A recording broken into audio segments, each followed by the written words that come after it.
Em nome de Jesus, que a gente possa avançar naquilo que é, o que diz a palavra aqui. Ele fala, por isso Deus não se envergonha de ser chamado Deus deles. Amém.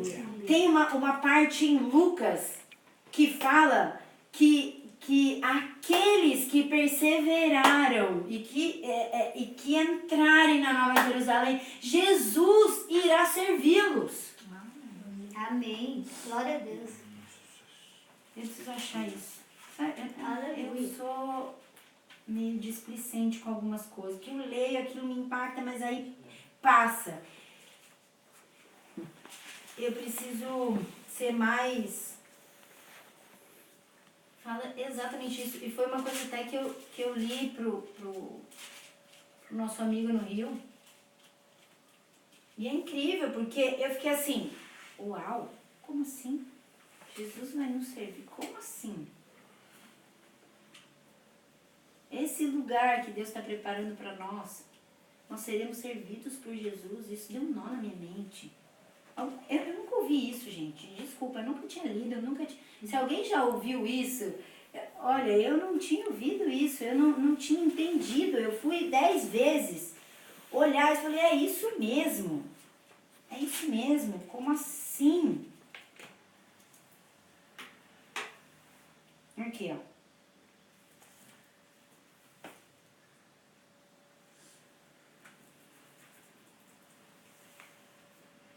Não vou achar. Ah, meu Deus. Vamos lá. Tá em Lucas. Lucas 12.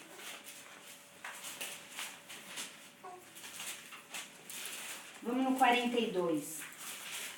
Na realidade, em 35 ele fala assim, estejam preparados para a vinda do Senhor. Olha isso. Estejam vestidos, prontos para servir, e mantenham suas lâmpadas acesas. Lucas 12, 35.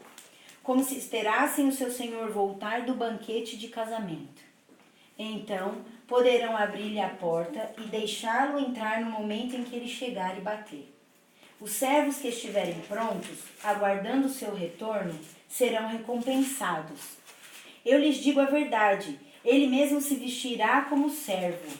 Jesus amado. Jesus amado. Se isso não toca o seu coração... Meu Deus. Nossa. Meu Deus. Os servos que estiverem prontos, aguardando seu retorno, serão recompensados. Eu lhes digo a verdade, ele mesmo se vestirá como servo. Indicará onde vocês se sentarão e os servirá enquanto estão à mesa. Jesus, quer ele venha no meio da noite, quer de madrugada, ele recompensará os servos que estiverem prontos. Entendam isso, se o dono da casa soubesse exatamente a que horas o ladrão viria, não permitiria que a casa fosse arrombada. Estejam também sempre preparados, pois o Filho do Homem virá quando menos esperam.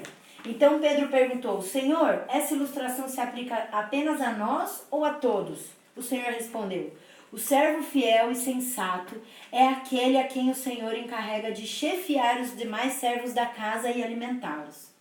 Se o Senhor voltar e constatar que seu servo fez um bom trabalho, eu lhes digo a verdade, ele colocará todos os seus bens sob o cuidado desse servo. O que acontecerá, porém, se o servo pensar, meu senhor não voltará tão cedo, e começar a espancar os outros servos, a comer e a beber e se embriagar? Meu Deus! Vamos entender uma coisa aqui. Uma pausa que a gente já termina ali. Já estou quase acabando. A gente não pode passar desse lugar sem compreender uma coisa. Olha o que ele diz aqui. Se o Senhor voltar e constatar que seu servo fez um bom trabalho, eu lhes digo a verdade, ele colocará todos os seus bens sob o cuidado desse servo. O que acontecerá, porém, se o servo pensar, meu senhor não voltará tão cedo, e começar a espancar os outros servos? Meu Deus! Não se trata só de nós. Talvez se Noé não tivesse entendido e sido um servo fiel, íntegro, o que seria da família dele? O que seria das gerações? O que seria? Cara, quando fala aqui, ó, começar a espancar os outros servos, a comer e a beber e se embriagar, o quanto a gente é egoísta. Cara, a gente precisa de uma mentalidade de que Jesus está voltando e eu preciso me posicionar. Se eu não me posicionar como parte do corpo, cara, eu estou espancando meu irmão.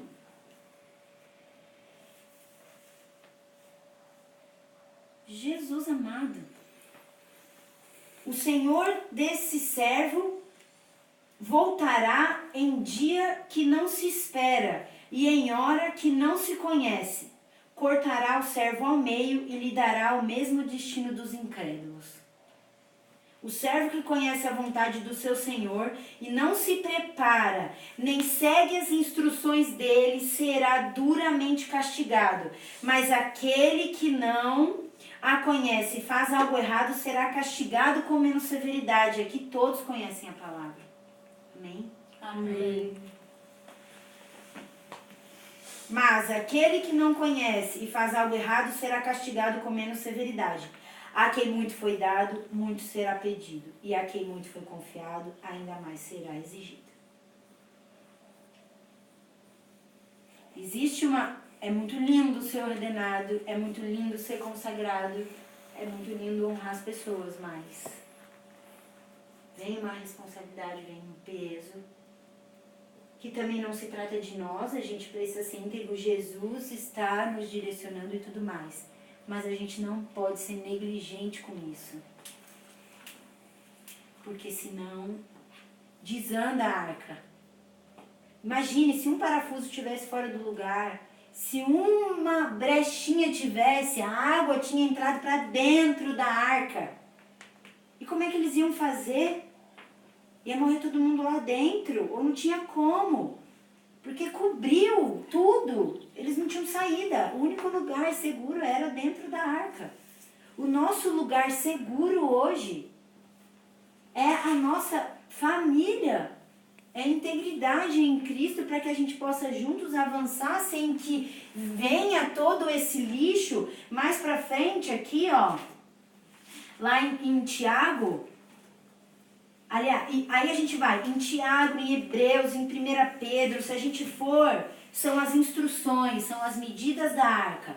Mas lá em 1 João, vamos lá em 1 João.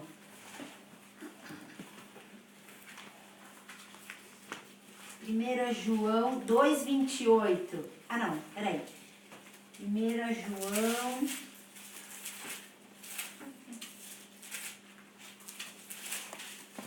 Achei.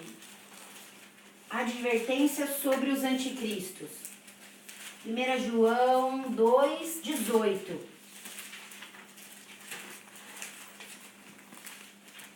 Filhinhos, chegou a hora final. Vocês ouviram que o anticristo está por vir e muitos anticristos já apareceram. Por isso sabemos que chegou a hora final. Eles saíram de nosso meio, mas na verdade nunca foram dos nossos. Do contrário, teriam permanecido conosco. Quando saíram, mostraram que não eram dos nossos. Enfim, e aí vai indo, ele fala: escreva essas coisas para adverti-los. Gente, se a gente lá na frente, diante de Jesus, para colocar o pé na arca, se a gente falar, eu não fui avisado, mentira. As escrituras estão aqui para nos avisar, para nos ensinar, para nos instruir. Mas lá na frente, fala assim, lá em 28, fala: viver como filhos de Deus. Agora, filhinhos, permaneçam nele para que quando ele voltar, estejamos confiantes e não nos afastamos dele envergonhados. Quem que se afastou de Deus por causa da vergonha? Adão. Primeira coisa que aconteceu com Adão, ele se sentiu envergonhado. Ele não tinha mais cara diante de Deus por causa da vergonha. Como é que a gente já vai estar muito próximo, gente? 1 João e Apocalipse ali é muito... Estamos ali, ó. Né? E a vergonha pro cristão, o pecado e o abismo envergonha. Amém? Amém. Aí mais pra frente fala, ó, vejam como é grande o amor do Pai por nós. Em 3. 1 João 3. Pois ele nos chama de filhos, o que de fato somos. Mas quem pertence a este mundo não reconhece que somos filhos de Deus. Noé, ninguém reconhecia o que Noé carregava. E aí vai. Mais pra frente, amem uns aos outros.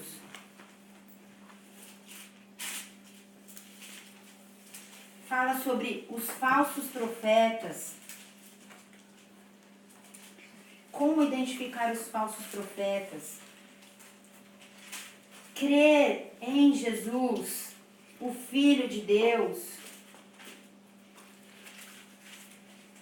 E mais lá na frente, uma outra instrução que tem a ver com aquilo que Jesus deu para nós, que é em Apocalipse 4, que fala assim, então, quando olhei, vi uma porta aberta no céu, e a mesma voz que eu tinha ouvido antes falou comigo, como um toque de trombeta. A voz disse, suba para cá, e eu lhe mostrarei o que acontecerá depois dessas coisas.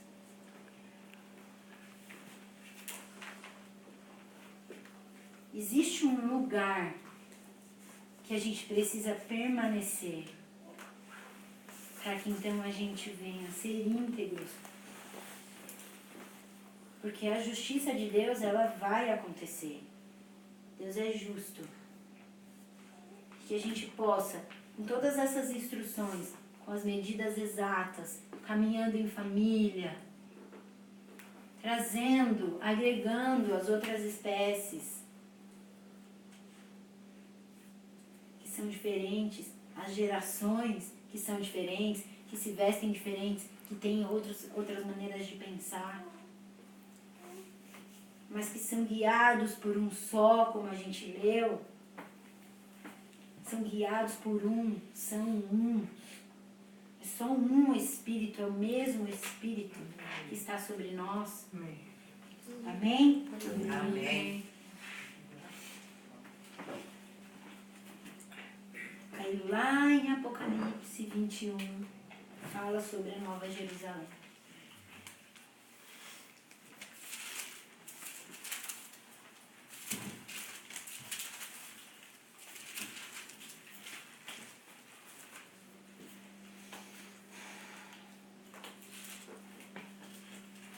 Lá em 21:5 fala, e aquele que estava sentado no trono disse, vejam, faço novas todas as coisas.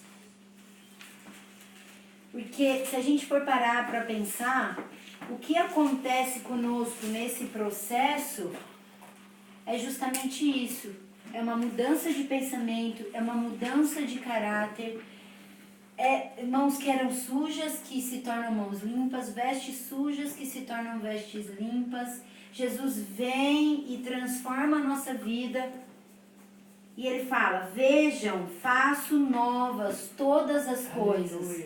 Porque se a gente não se renova, não renova a mente, não renova o espírito, não se renova quanto corpo, quanto família, a gente não consegue entrar no novo de Deus. Porque a Nova Jerusalém não é nada do que a gente espera. A gente nem imagina o que seja, mas se a gente não se renovar, se a gente não tiver ali, de fato, alinhados, instruídos na palavra, vivendo em amor, conhecendo Jesus, nós não vamos entender as coisas novas que Jesus está fazendo. E vamos combinar, a gente tem uma certa dificuldade para o novo. Mas essa questão das gerações já é uma maneira de Deus falar com a gente. Olha, eu estou fazendo uma coisa nova. Olha para o novo, se renova.